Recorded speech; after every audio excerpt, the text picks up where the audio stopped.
এই দেখো তোমাদের জন্য আমি আবার কি ভিডিও নিয়ে চলে এলাম। মাঠ জুড়ে এখন পেঁয়াজ ফুল, যেগুলো আমাদের, আর লঙ্কা মেলা আছে। লঙ্কাটা আমাদের নয়। এই মাঠটায় প্রচুর রোদ দেয়, এটা ভাটার মধ্যেই একটা অংশ। এখানে প্রচুর রোদ থাকায় সবাই এখানেই পেঁয়াজ ফুল, বাকি যেসব ফসল শুকানোর থাকে, লঙ্কা বলো, সব ফসল এখানে শুকায়।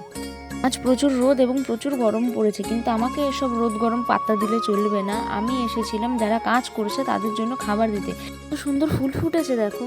পর বাজারে চলে গেলাম ফল কিনতে, আরও দই মিষ্টি কিছু কেনার ছিল আজকে দুপুরের জন্য।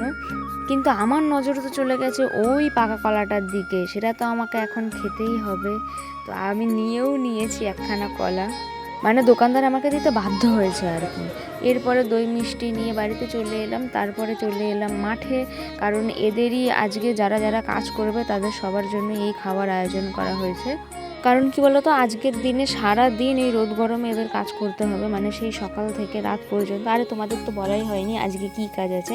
আজকে আছে এই দানা ময়াম দেওয়া, মানে এই ফুল থেকে দানা বের করবে আজকে। এতদিন তো তোমরা ফুল দেখেছো, আর আজকে এই ফুল থেকে দানা বের করবে। এই দেখো এগুলো এখনো পর্যন্ত ফুল আছে, আর ওগুলো থেকে এই যে দানা বের করা চলছে। এই গাড়ি দিয়ে, এর ওপর দিয়ে গাড়ি চালিয়ে গেলে না ফুলগুলো সব ভেঙে ভেঙে দানা বেরিয়ে যাবে।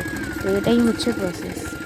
কত সুন্দর নিয়মে, কত সুন্দর সিস্টেমে এই ফুল থেকে দানা বের করা যায়। এ দেখো এটা হচ্ছে ফুল, মানে এখনও এগুলো করা হয়নি, এগুলো পরে করা হবে, আগে এইটা করা হয়ে যাচ্ছে।